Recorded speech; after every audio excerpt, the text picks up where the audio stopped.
तबारक व ताला खालिके कायनात है, उसने पूरी दुनिया को तख्लीक बख्शी। पैदा करने वाला अल्लाह है।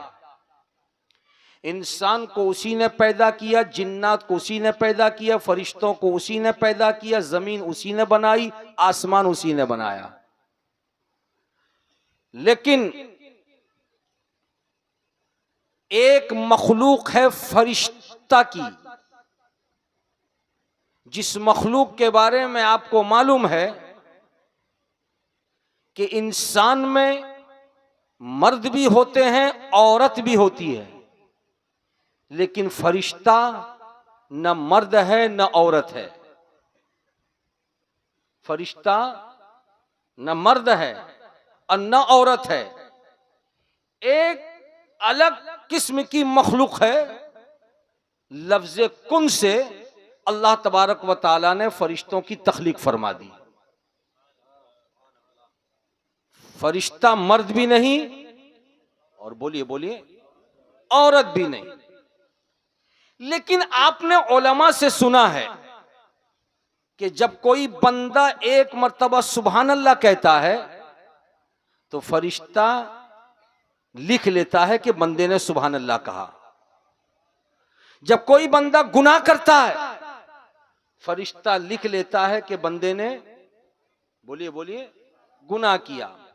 इसका मतलब यह हुआ कि फरिश्ता इसी दुनिया में मौजूद है, इसी जमीन के ऊपर है, आपके अगल बगल में है, आपके इलाके में है, आपकी बस्ती में है, आपके घर के किनारे है, आपकी महफिल में है, आपकी मस्जिद में है, आपके मदरसे में है, आपकी खानका में है। आप न फरिश्ते से दूर हैं न फरिश्ता आपसे दूर है। बोलो ना भाई सुभान अल्लाह, झूम के बोल दो सुभान अल्लाह। फरिश्ता को अल्लाह रब्बुल इज्जत ने आपके साथ, हमारे साथ लगा दिया है। हम फरिश्ते से अलग हो नहीं सकते। आप हैं मर्द, आपके घर की औरत है औरत, औरत के साथ भी फरिश्ता, मर्द के साथ भी फरिश्ता। फरिश्ता से कोई मर्द अलग नहीं, फरिश्ता से कोई औरत अलग नहीं। तो ये फरिश्ता जिसको अल्लाह रब्बुल इज्जत ने इस दुनिया में भेजा, उन्हीं फरिश्तों में से दो फरिश्तों को अल्लाह ने मुकर्रर फरमाया कि बंदों के दाएं और बाएं कंधों पर रहो। दाएं कंधे वाला नेकी लिखने पर मामूर और बाएं कंधे वाला गुनाह लिखने पर मामूर। जब तक बंदा नेकी करे तो वो नेकी लिखता रहे, जब बंदा गुनाह करे तो गुनाह लिखता रहे। लेकिन जैसे बंदे की मौत हो जाए, अब न वो गुनाह कर सकता है न नेकी, फरिश्ते का काम खत्म, खाता क्लोज, अब कुछ लिखना नहीं। तो जिस फरिश्ते को आपके साथ, मेरे साथ अल्लाह ने मुकर्रर फरमा दिया था, जब मेरी और आपकी मौत हो गई, अब गुनाह भी नहीं नेकी भी नहीं, तो फरिश्ते का काम तो खत्म। अब वो फरिश्ता करेगा क्या?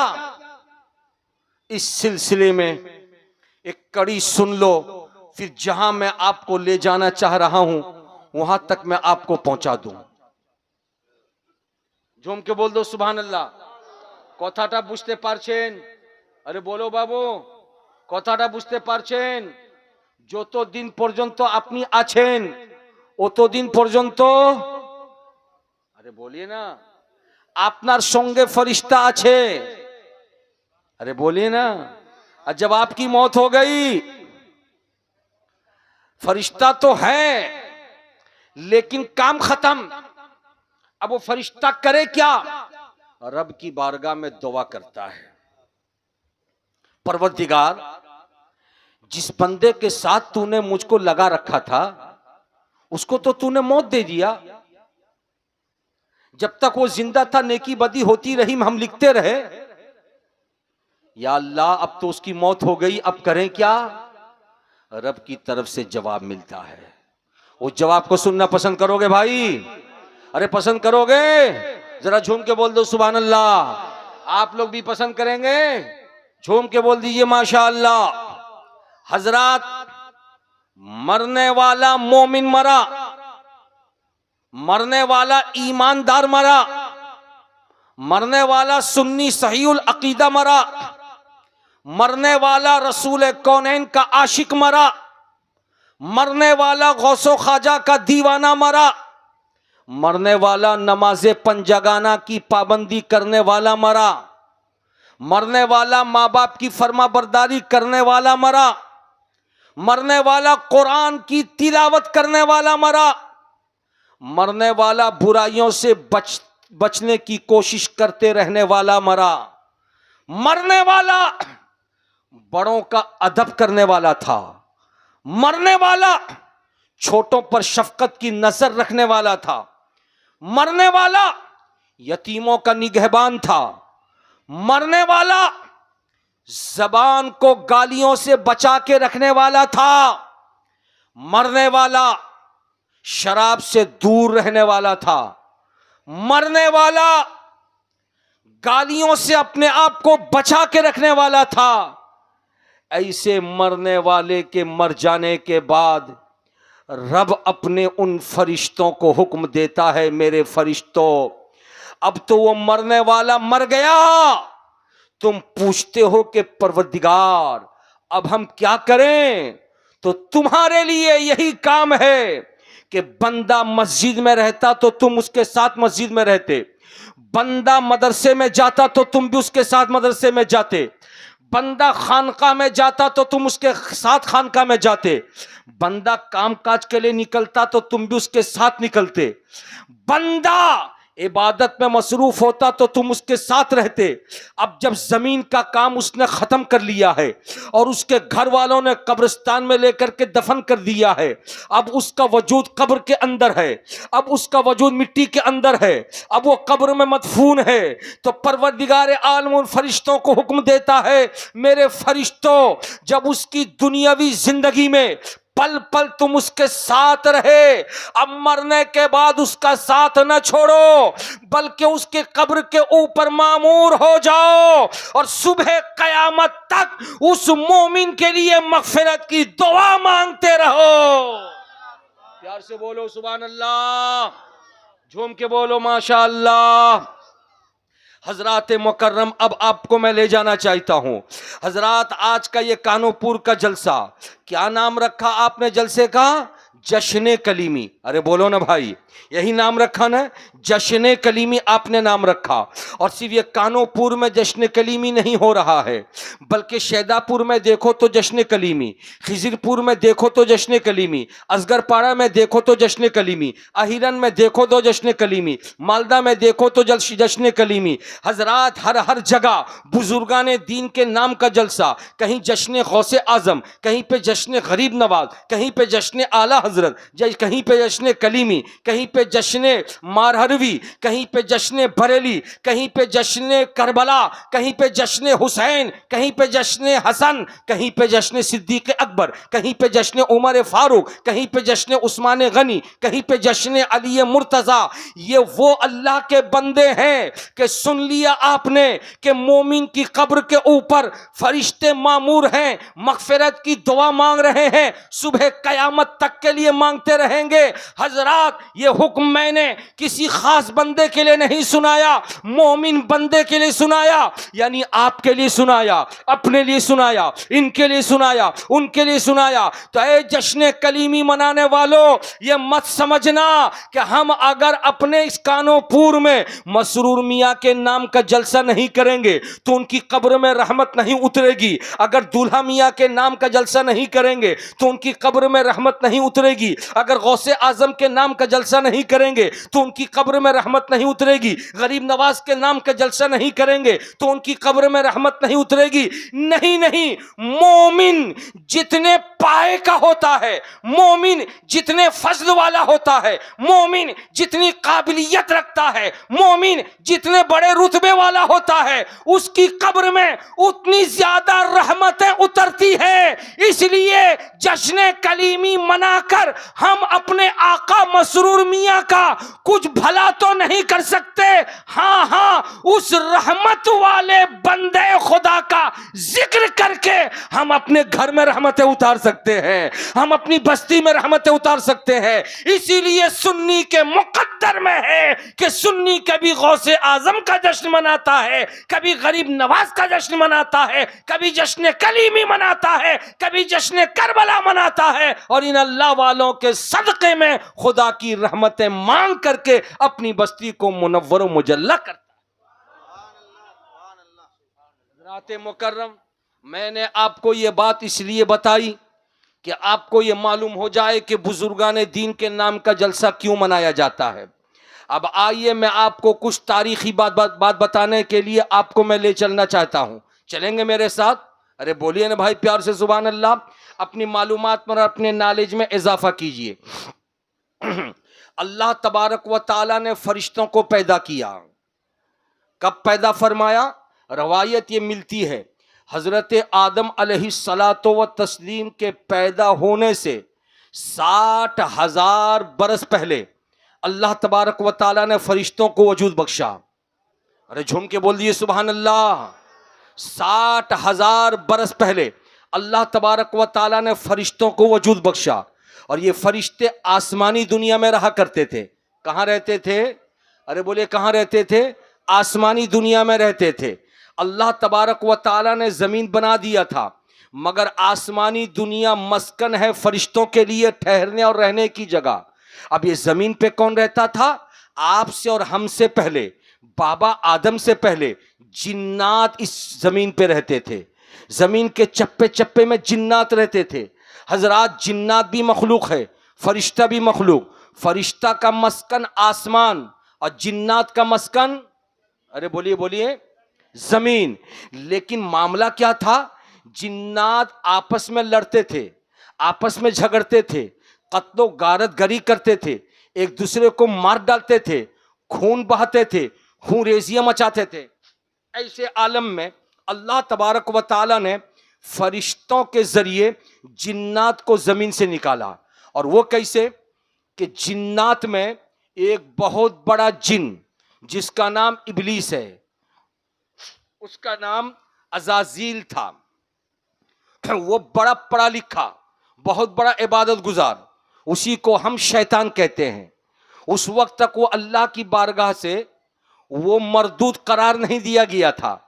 अल्लाह तबारक व ताला ने उस इबलीस को हुक्म दिया कि तुम कुछ फरिश्तों को ले जाओ, फरिश्तों की जमात को ले जाओ और ज़मीन पर जाकर जिन्नात को रगड़ना शुरू करो, जिन्नात को भगाना शुरू करो।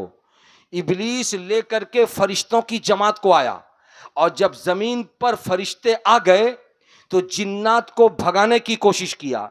रवायत ये मिलती है आम ज़मीन को छोड़कर जिन्नात पहाड़ों में जाके बसेरा करने लगे, खंडरों में जाके बसेरा करने लगे। चुनांचा जगह खाली हो गई तो अल्लाह तबारक व ताला ने फरिश्तों को 2 हिस्सों में तकसीम कर दिया। जो फरिश्ते आए थे ज़मीन पर, खुदा ने फरमाया तुम ज़मीन पर रहो, और जो फरिश्ते आसमानी दुनिया पर थे, खुदा ने फरमाया तुम आसमानी दुनिया पर रहो। गोया के फरिश्ते आसमानी दुनिया पे भी हैं और ज़मीन की दुनिया पे भी हैं। अल्लाह ताला ने जिन्नात से ज़मीन को खाली करवा लिया। अब ये जिन्नात पहाड़ों में जाके बसेरा करने लगे, खंडरों में जाके बसेरा करने लगे, टापू की जगह पे जाके बसेरा करने लगे। वो आज भी वहाँ मौजूद हैं, लेकिन ये जगह खाली हो गई।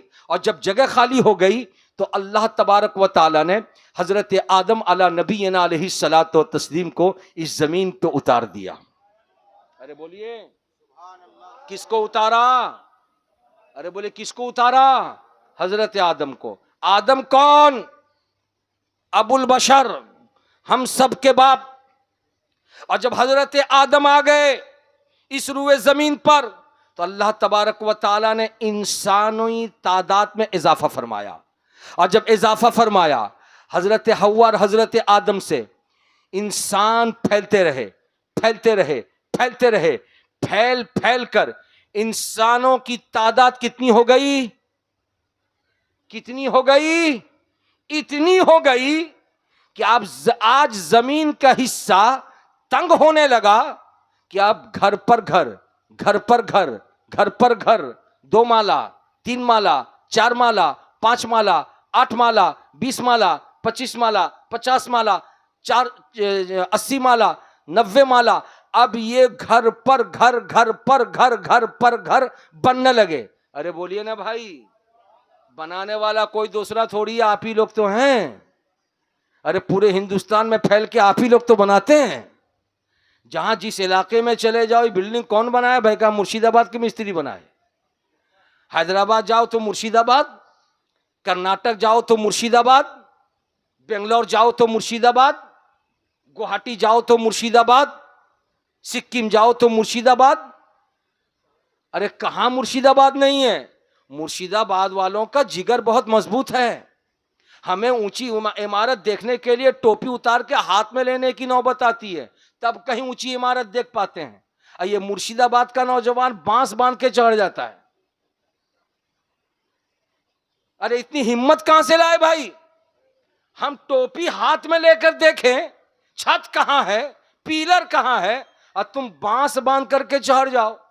असी चढ़ो नहीं, बांस बांध के चढ़ के हाथ छोड़ दो, और एक हाथ में करनी, दूसरे हाथ में, अरे क्या कहते हैं उसको, पाटा। एक हाथ में करनी, दूसरे हाथ में पाटा लेकर के काम अंजाम दो। और इतना अच्छा अंजाम दे दो, इतना अच्छा अंजाम दे दो कि काम करके फिनिश करके चले आओ। तुमने अपना नाम भी कहीं नहीं लिखा कि सईदुल इस्लाम, हसीबुल शेख, कहीं भी नाम नहीं लिखा, सिर्फ फिनिश करके चले आए। अब हैदराबाद आने वाला, लंदन से कोई आया, अमेरिका से कोई आया, कर्नाटक आने वाला, भूटान से कोई आया, अब वो आकर के पूछता है कि ये काष्टा के कोरे छे, तो घर वाला सीना ठोक करके कहता है कि मुर्शिदाबाद का मिस्त्री किया है। हजरात, मैं आपको बताना ये चाह रहा था कि जमीन पे इंसान फैल गए। अब यहां पे मैं जहां आपको ले जाना चाहता हूं वहां लेकर के आ रहा हूं। तवज्जो कि जिन्नात को भगाया गया इस जमीन से कत्लो गारतगरी की वजह से, खून बहाने की वजह से, गाली गलौज करने की वजह से, लड़ाई झगड़ा करने की वजह से। रब ने फरमाया फरिश्तों जाओ, जिन्नात को वहां पर बसाया था मैंने, लेकिन ये जिन्नात बजाय ये कि मेरी इबादत करें, ये तो झगड़ा करने में लगे हैं, खून बहाने में लगे हैं, गाली गलौज करने में लगे हैं। इनको जमीन से हटा दो, खाली करवा दो।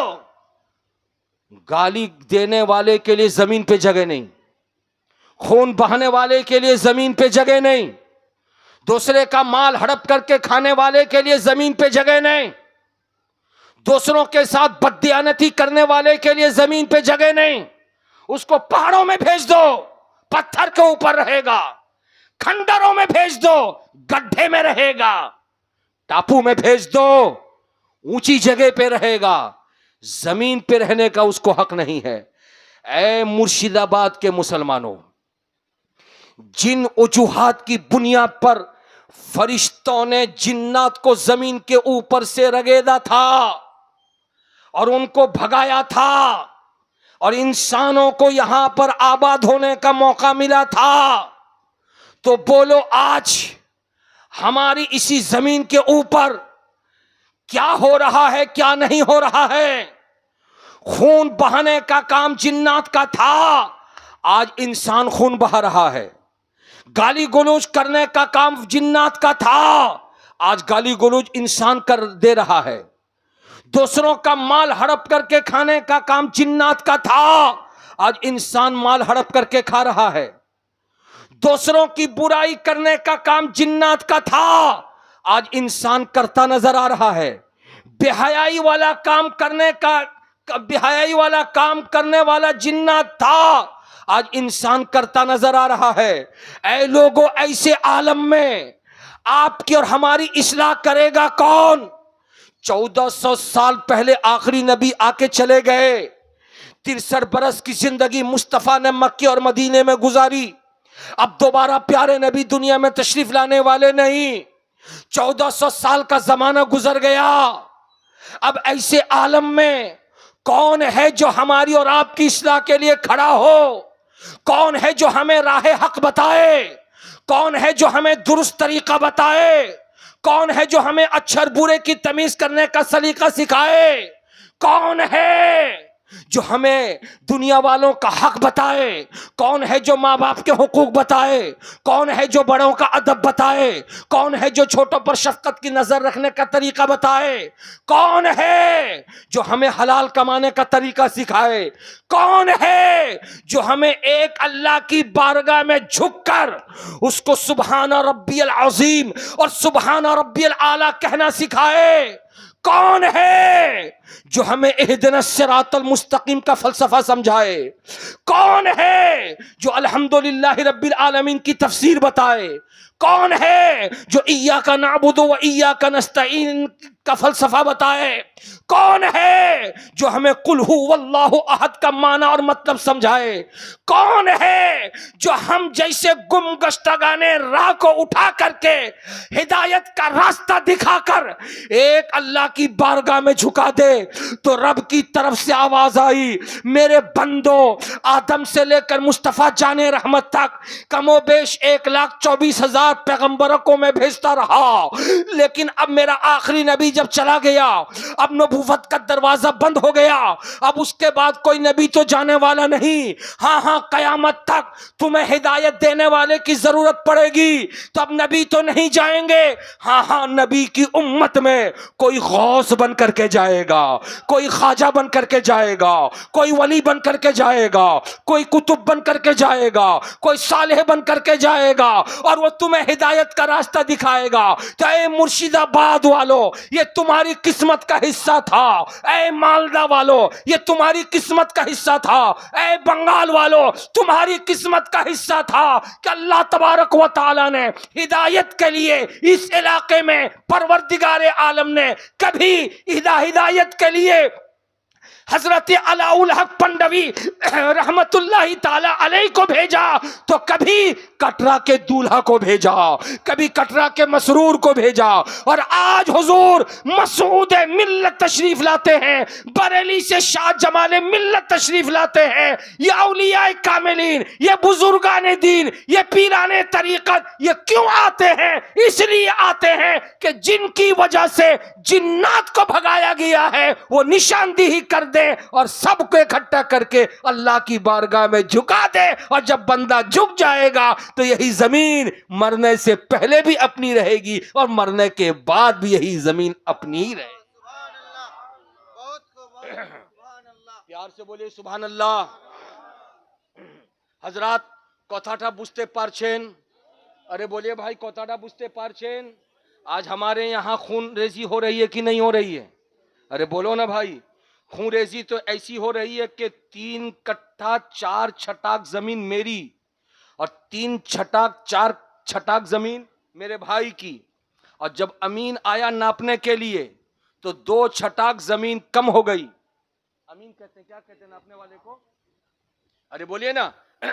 अमीन आया नापने के लिए तो 2 छटाक जमीन कम हो गई, और जब 2 छटाक जमीन कम हो गई तो हम दोनों भाई मिलकर अगर कंप्रोमाइज कर लें कि चलो 4 छटाक मेरा 4 छटाक तुम्हारा, जब 2 छटाक कम है तो तुम भी 3 ले लो हम भी 3 ले लें, तो मसला हल हो जाएगा या नहीं? अरे बोलो, हल हो जाएगा या नहीं होगा? बोलो ना। मगर मैं मानने को तैयार नहीं, मेरा भाई भी मानने को तैयार नहीं। मेरे पीछे मेरे 4 लड़के खड़े हो गए, इनके पीछे भी इनके 3 लड़के खड़े हो गए, मेरे पीछे मेरे साले खड़े हो गए, मेरे साड़ू खड़े हो गए, इनके पीछे इनके साले खड़े हो गए, इनके साड़ू खड़े हो गए। ये रात के वक्त में हम दोनों आपस में लड़े, खूब गाली गलौज दिए एक दूसरे को। सुबह मैं भी अपने काम में निकल गए, ये भी अपने काम में निकल गए। बिल्कुल मैदान खाली, मेरी भी बीवी निकल गई, इनकी बीवी भी निकल गई। अब रात का झगड़ा मर्दों का स्टॉप नहीं हुआ, अब मर्दों से निकल के औरतों में चला आया। अब जैसे मैं काम से बाहर से आया शाम में, मेरी बीवी का देखा थोबड़ा भसका हुआ है। मैंने पूछा क्या हुआ? कहा तुम्हारे भाई की बीवी ने थोबड़ा भसका दिया। और जब शाम के वक्त में ये काम आए तो देखा कि कनपट्टी लाल है इनकी बीवी का। अरे कैसे हुआ? कहा कि वो आई थी मार करके गई। अब आओ देखा न ताओ, मैं भी थाना पहुंच गए, भी थाना पहुंच गए। और जब दोनों थाना पहुंच गए तो हालात कैसे बने? दूध शरीक भाई हैं, मैंने इनके खिलाफ FIR लिखवाया, इन्होंने मेरे खिलाफ FIR लिखवाया। मैंने एक वकील खड़ा किया सोना चांदी का जेवर बंदिक रख के, इन्होंने भी एक वकील खड़ा किया। अब वकील मुझसे भी टान रहा, इनसे भी टान रहा है, मुझसे भी टान रहा, इनसे भी टान रहा है। डेट आगे बढ़ाता जा रहा है। जून का 26 तारीख डेट मिल गया। जब दोनों काम बंद करके 26 को गए तो पता चला कि अगस्त का 3 तारीख मिला। 4000 मुझसे भी ले लिया, 4000 इनसे भी ले लिया। हजरात 2025 भी गुजर गया, अब 26 जैसे आया, अब हम दोनों में सलाम बंद, बात बंद। 3 ईद आके चली गई। मेरे घर पे गांव वाले समय खाए मगर मेरा भाई आके खा नहीं सका। इनके घर पे बस्ती वाले समय खाए मगर मैं जाके खा नहीं सका। ईदगाह में ईद पढ़ने के लिए गया, गांव वालों से गले मिलता रहा लेकिन भाई से साइट हो गया। ये भी गांव वालों से मिलते रहे, मुझ जैसे भाई से साइट हो गए। क्या मामला है? 1 छटाक जमीन। अरे बोलो भाई, 1 छटाक जमीन, 1 छटाक जमीन। उस 1 छटाक जमीन की कीमत है 48,000, लेकिन वकील को मैं भी दे दिया हूं 30,000 अब तक, ये भी दे दिए 30,000 अब तक। 48,000 की जमीन को बचाने के लिए 60,000 का खर्चा हो गया मगर मुसलमान को पता नहीं। ऐ मुसलमानों, ख्वाबे गफलत से बाहर निकलो। जिन वजूहात की बुनियाद पर जिन्नात को निकाला गया था वो वजह अपने मोहल्ले में आने न दो, अपने खानदान में आने न दो। औरतें अगर मेरी बात को सुन नहीं है तो तवज्जो के साथ सुने। इस्लाम सिर्फ मर्दों का हक नहीं देता, इस्लाम औरतों को भी हक देता है। और कटरा से आने वाले दूल्हा सिर्फ नमाज रोजा की तबलीग करने नहीं आए थे, हुजूर मसरूर मिल्लत सिर्फ रोजा रखने का तरीका बताने नहीं आए थे, सिर्फ कुरान पढ़ाने के लिए नहीं आए थे, सिर्फ कलमा तैयबा ला इलाहा इल्लल्लाह मुहम्मदुर रसूलुल्लाह सिखाने के लिए नहीं आए थे। हुजूर मसूद मिल्लत आज जो तशरीफ लाते हैं सिर्फ अहकाम हज बताने के लिए नहीं आते, ज़कात का तरीका बताने नहीं आते, बल्कि इस्लाम का तरीका बताने आते हैं। और इस्लाम के तरीके में बहुत बड़ा तरीका नमाज का है, बहुत बड़ा तरीका रोजे का है, बहुत बड़ा तरीका हज का है, बहुत बड़ा तरीका ज़कात का है। मगर नमाज रोजा हज ज़कात ये अपनी जगह है, लेकिन नमाज कायम करने से पहले, रोजा रखने से पहले, हज में जाने से पहले, ज़कात देने से पहले देख लो मेरे घर में मेरी माँ तो मुझसे नाराज नहीं है, मेरा बाप तो मुझसे नाराज नहीं है, मेरा भाई तो मुझसे नाराज नहीं है, मेरा पड़ोसी तो मुझसे नाराज नहीं है। अगर ये नाराज रहे और रब की बारगाह में झुक गए तो रब की रहमत कहेगी बंदा उठा सर, मेरी बारगाह में सजदा पेश करने वाला, जा पहले अपनी माँ को राजी करके आओ, अपने बाप को राजी करके आओ, अपने भाई को राजी करके आओ, जिनका हक मारा है उनको हक दे करके आ, जिनके हुकूक को दाब के रखा है वो हुकूक को अदा करके आ। जब तू हुकूकुल इबाद से फारिग हो जाएगा, अब हुकूकुल्लाह अदा करने के लिए आएगा तो अल्लाह तेरे सजदों को कबूलियत का दर्जा अता। अरे बोलो ना भाई, ऐसा होता है कि नहीं होता है? अरे बोलो, ये मुसलमान ख्वाबे गफलत से कब बेदार होगा? बड़े बड़े जलसे कर लेने से सुधार पैदा नहीं होती, जलसा करने से पहले सुधार पैदा करने की नीयत रखनी पड़ती है। इस्लाम सीखने की नीयत रखनी पड़ती है। और वो फ़लसफ़ा मैं जो आपको दे रहा हूँ, वो फ़लसफ़ा मेरा सखावत हुसैन बरकाती का कोई ज़ाती फ़लसफ़ा नहीं है। वो फ़लसफ़ा इस्लाम का फ़लसफ़ा है, जिस फ़लसफ़े को मेरे मुस्तफ़ा प्यारे ने 13 बरस तक मक्के में आम किया था और 10 बरस तक मदीनतुल मुनव्वरा में आम किया। और फ़लसफ़े को पेश करते हुए जब रुकावटें सामने आई थी, तो उन रुकावटों को दिफा करने के लिए मुस्तफ़ा ज़रूरत पड़ी थी तो जंगे बद्र में भी, मैदान बद्र में भी गए थे, ज़रूरत पड़ी थी तो मैदान उहुद में भी गए थे, ज़रूरत पड़ी थी तो मैदान खंदक में भी गए थे। और जैसे नबी मुकर्रम की आंखें बंद हुई थी, तो उसी फ़लसफ़े को लेकर के सिद्दीक़ अकबर खड़े हुए, 2.5 बरस तक उस फ़लसफ़े को जारी रखा। और जैसे उनकी आंख बंद हुई तो फारूक आज़म उसी फ़लसफ़े को लेकर खड़े हुए, 10.5 बरस तक उसी फ़लसफ़े को जारी करते रहे। और जैसे उनकी आंख बंद हुई, हज़रत उस्मान गनी उसी फ़लसफ़े को लेकर खड़े हुए, 12.5 बरस तक उसी फ़लसफ़े को जारी रखते रहे।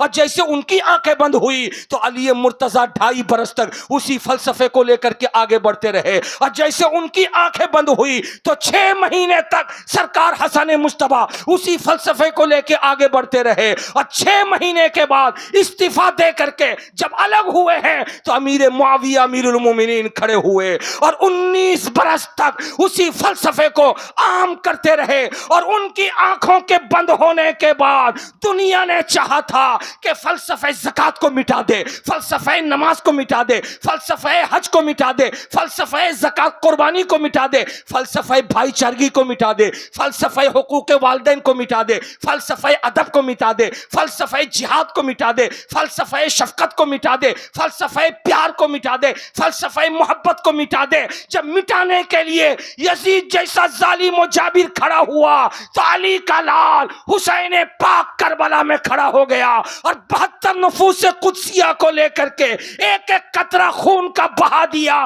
लेकिन फ़लसफ़े इस्लाम को मिटने नहीं दिया। तो जो फ़लसफ़ा कल करबला से चला था, वो फ़लसफ़ा वाया बगदाद और अजमेर होते हुए, वाया कटरा और बरेली होते हुए हम तक पहुंच गया है। कल भी फ़लसफ़ा बाकी था, आज भी बाकी है और इंशाअल्लाह ताला सुबह क़यामत तक बाकी रहेगा। प्यार से बोलिए सुभान अल्लाह।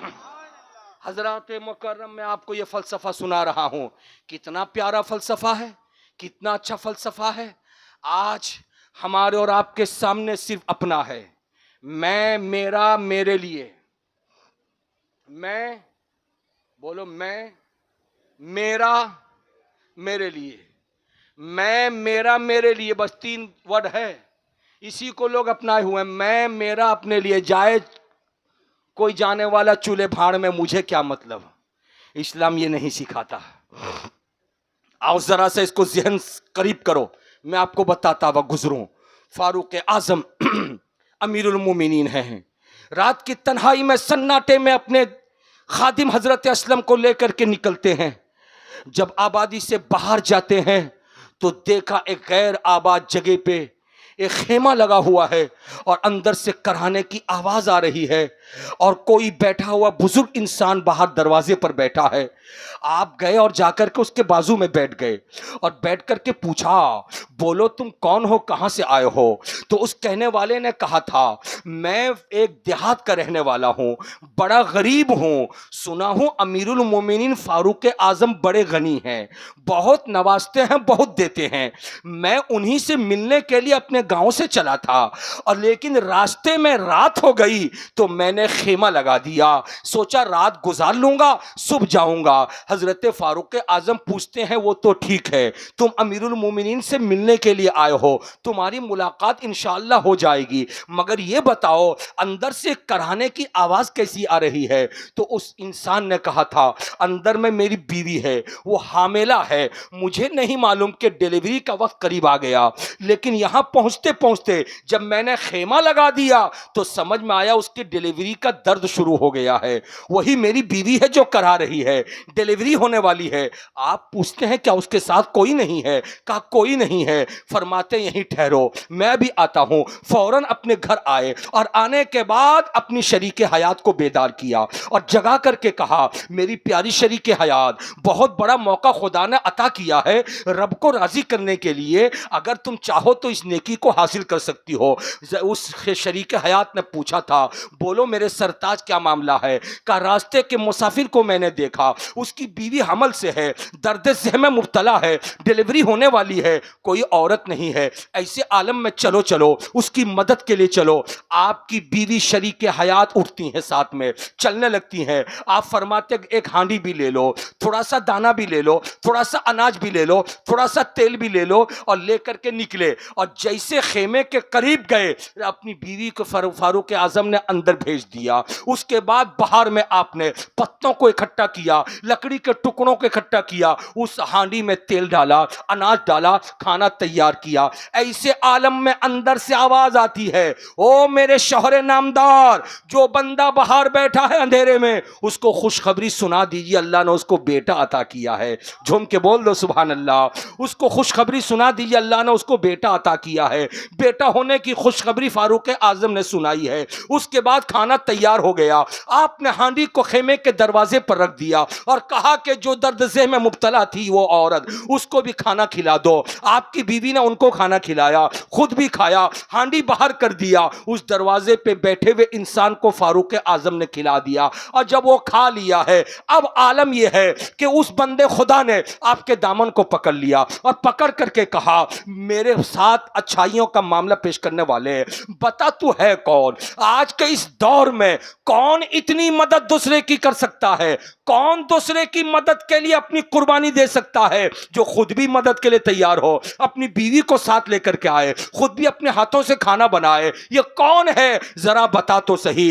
अब अगर उसने पूछ लिया था तो फारूक आजम के पास इसके सिवा और कोई चारेकार नहीं था कि अपना नाम बताते। इरशाद फरमाते हैं, ए खुदा के बंदे, तुम अपने गांव से जिस अमीरुल मोमिनीन से मिलने के लिए आए थे, वो अमीरुल मोमिनीन तुमको मदीनतुल मुनव्वरा में सुबह मिल सकता था, मगर परवरदिगार आलम की मर्जी थी कि आज रात में ही तुमसे मिल लिया है। मैं कोई और नहीं हूं, मैं ही फारूक आजम हूं। बोल दो भाई सुभान अल्लाह, झूम के बोलो सुभान अल्लाह। हजरात मुकर्रम, अब आइए मैं आपको बताता हुआ गुजरूं कैसा दौर था जो दूसरों की मदद वाला दौर था।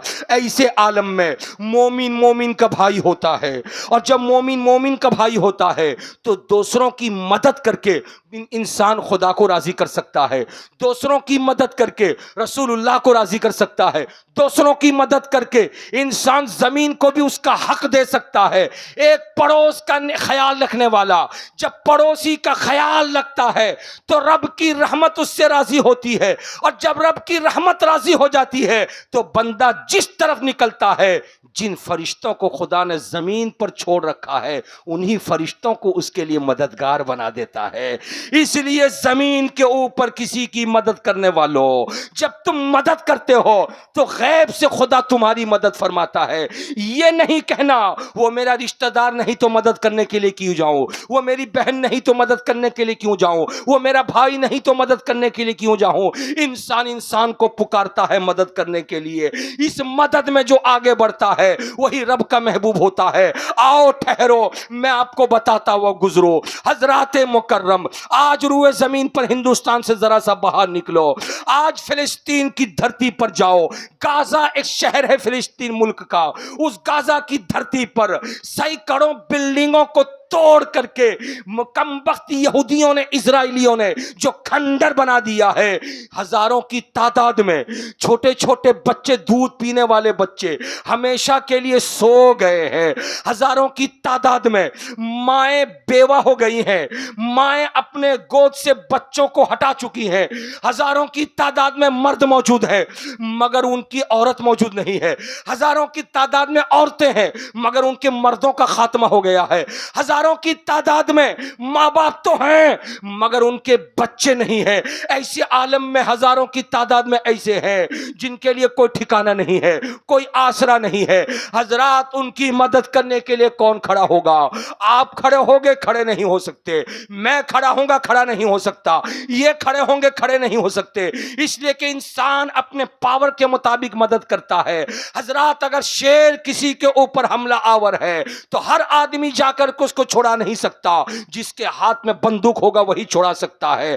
अगर किसी इंसान की मदद करने के लिए कदम आगे बढ़ाओ तो अपनी हैसियत को देख करके आगे बढ़ो। लेकिन ऐ मुर्शिदाबाद वालों, मैं आपके गोशे होश में यह बात डालना चाहता हूं कि परवरदिगार आलम ने इसी रूए जमीन पर 56 ऐसे मुल्क बनाए हैं जिन मुल्क के हुक्मरान मुसलमान हैं, मुसलमान कहलाए जाते हैं। ऐसे आलम में अगर 56 मुल्क के मुसलमान हुक्मरान अगर खड़े होकर के एक मर्तबा मोबाइल और टेलीफोन उठा करके अगर जालिम से बात कर लेते कि तुम गाजा की धरती पर इतनी बमबारी किए तुमने कि इस्लामी मां बहनों को तुमने खत्म कर दिया, उनके घरों को मेसमार कर दिया, बैतुल मकदिस की हिफाजत के लिए जो आगे बढ़ने वाले नौजवान थे उन निहत्ते नौजवानों को तुमने नींद सुला दिया, उनको तुमने कब्र में भिजवा दिया। ऐसे आलम में हम खामोश नहीं रहेंगे।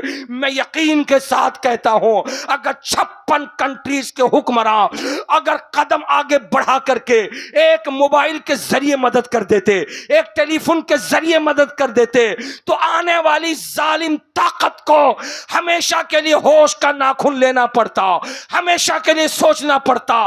मगर यह कमबख्त 56 मुस्लिम देश के मुसलमान जिनको उनकी मां ने दूध तो पिलाया है मगर उस दूध को हम क्या कहेंगे, वो मां के सीने का दूध था या डब्बे का दूध था जो अपने आप में बिल्डिंग बनाने पर एक दूसरे पर सबकत ले जाने की कोशिश कर रहे हैं, अपने ऊपर खर्च करने के लिए करोड़ों रुपए खर्च कर रहे हैं, अपने बाल बच्चों के लिए करोड़ों रुपए खर्च कर रहे हैं मगर निहत्ते मुसलमान फिलिस्तीन में मारे जा रहे हैं, उनके बारे में सोच नहीं है।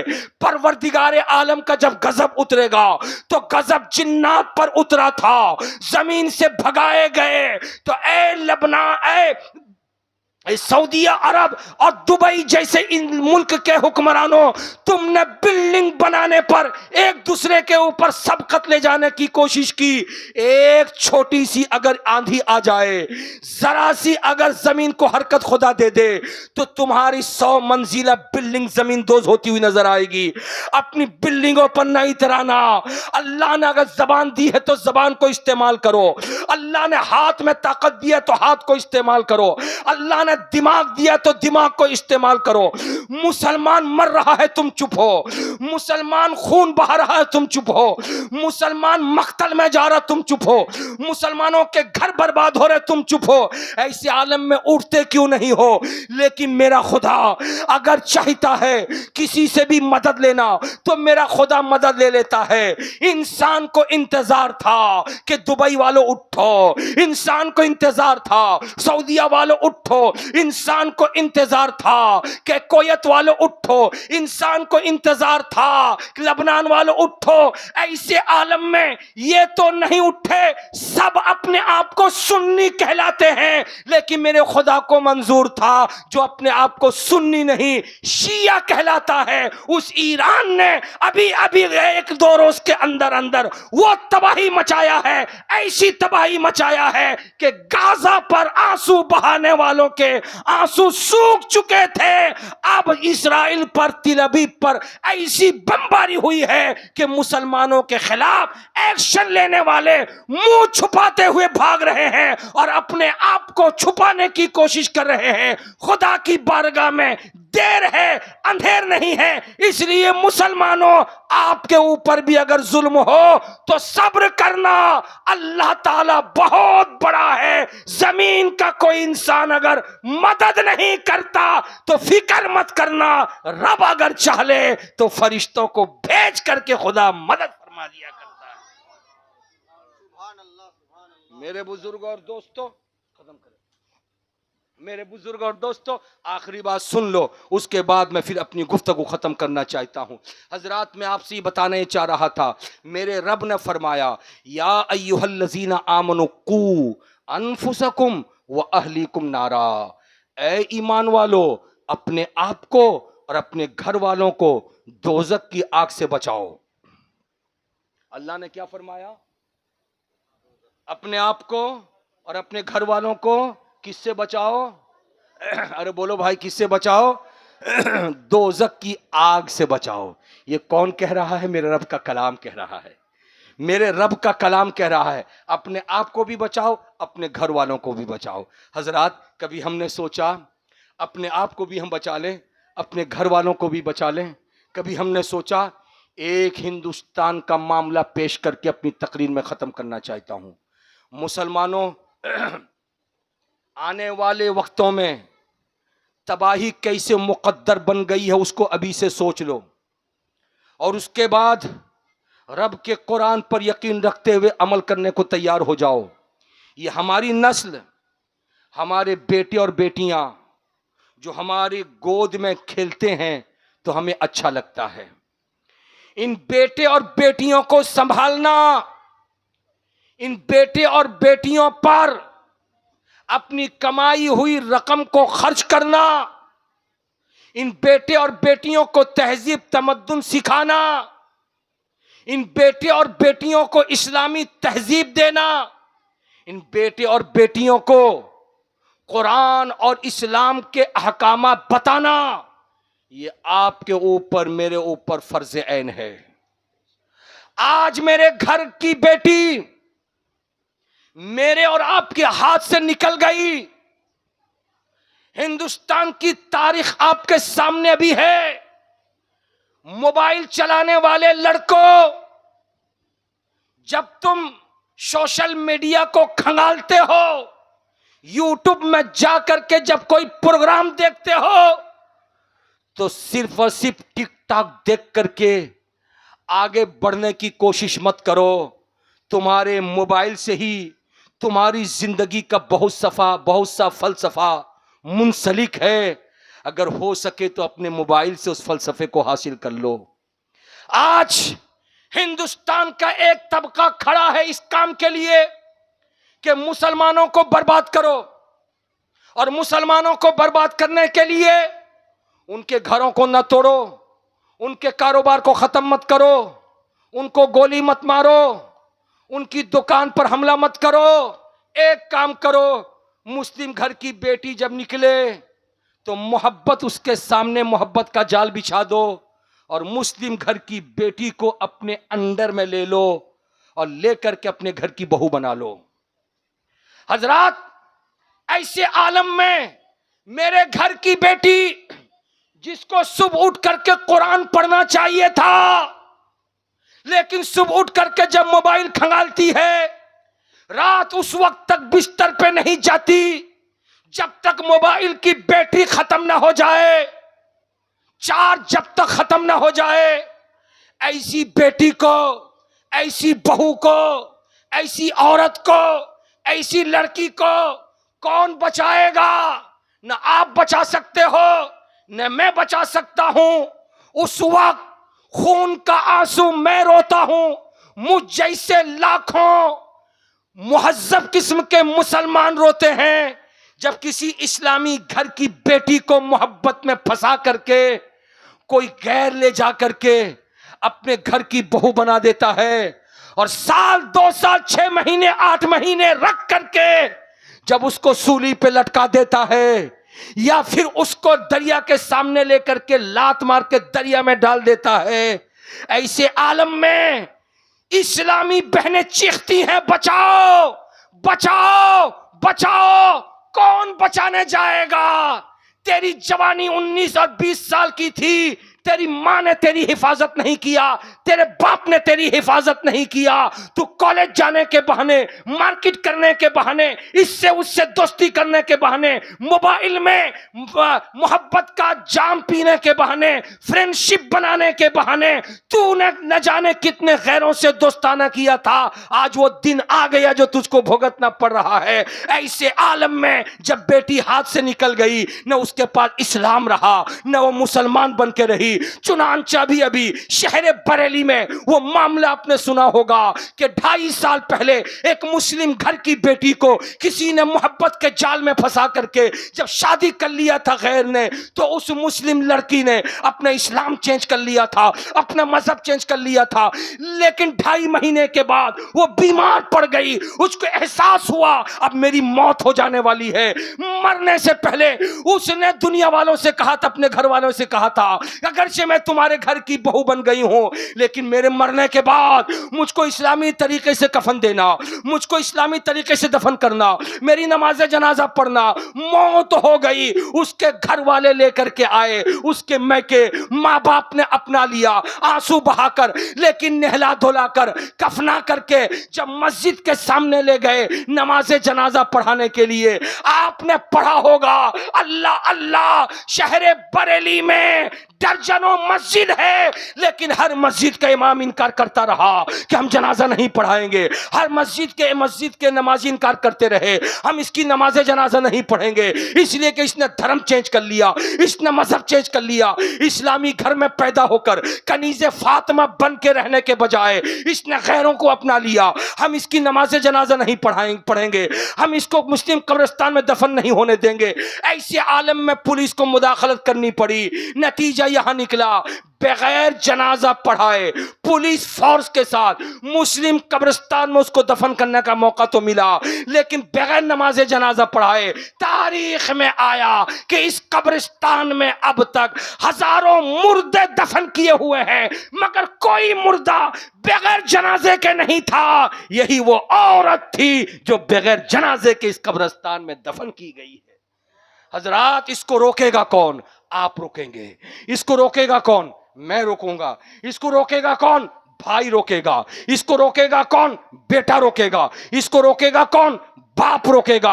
हजरात, जश्न कलीमी मनाने वालों, याद रखो, तुम्हारी बस्ती में जश्न कलीमी मनाया जाता रहे और तुम्हारे घर की बस्ती से बेटियां भागती रहे, तुम्हारी बस्ती में मदरसा चलते रहे और तुम्हारी बस्ती से बहुएं भागती रहे, तुम्हारी बस्ती में मस्जिदें आबाद रहे, फिर भी बहु बेटियां दूसरों के चंगुल में जाती रहे। ये शर्म की बात है। इसलिए कलीमी शहजादों, एक यूनिटी बनाओ। सिर्फ जलसा साल में न करना, एक नहीं 12 जलसे करो, लेकिन जलसा करने के साथ साथ कमेटी के लड़के की यूनिटी बनाओ और उस यूनिटी का काम हो कि पूरी बस्ती में अगर कोई लड़की किसी गैर से दोस्ताना करती है तो हमारी कमेटी लड़ेगी, और लड़ करके सिर्फ और सिर्फ एक रात का जलसा नहीं, पूरी बस्ती को, पूरी आबादी को गुलामे कटरा बना देगी और गुलामे मसरूर मिल्लत बना देगी। हजरात मुकर्रम, बातें बहुत हैं कहने की, लेकिन इतना मैं आपके सामने जरूर कहूंगा कि आप और हम जिस मंजिल तक अभी पहुंचे हैं, वो मंजिल हमारी अभी ऐसी है कि हमें और मेहनत की ज़रूरत है। मुबारकबाद आप सबों के लिए। हुजूर मसरूर मिल्लत को याद किया आपने, हुजूर मसूद मिल्लत को याद किया आपने, सरकार दुल्हमिया को आपने याद किया। मैं दुआ करता हूं मेरे परवरदिगार, ये इलाका मसरूर मियाँ के गुलामों का इलाका है, ये इलाका सैयदी आला हजरत के गुलामों का इलाका है, ये इलाका गौसो ख्वाजा के दीवानों का इलाका है, ये इलाका सरकारे मरहरा के चाहने वालों का इलाका है। ऐ मेरे परवरदिगार, यहाँ पर आशिकाने मुस्तफ़ा रहते हैं, और जहाँ आशिकाने मुस्तफ़ा रहते हैं उनके घरों में रहमतें नाजिल फरमा दे, उनके घरों में बरकतें